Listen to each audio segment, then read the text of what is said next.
Hey fam, it's Linda Word. So I am coming on just to show you how this hair is looking. I've been rocking this hair for about 3 weeks. Yeah, about 3 weeks. And it's time to take her off. It's the 4th of July weekend, and I'm ready to sport my other curly hair. Y'all remember this one, right? So I can't wait to put it on. This one is my Cambodian raw Indian curly hair. This is the one that I had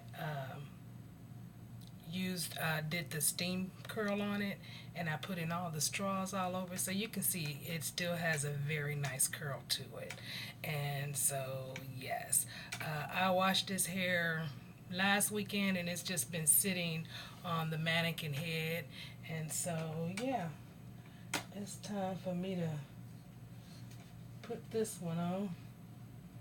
And I'm kind of excited about it because I was, curious how it was gonna look, after not wearing it for so long and it just been sitting in a bag. And so yeah, now I washed it, conditioned it, and then the curls are just really pretty in it.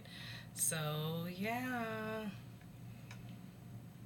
can't wait. Anyway, getting ready to take this one off, clean my scalp, let it breathe for a couple of days, and then I'm going to apply that one. So, okay. Bye, y'all.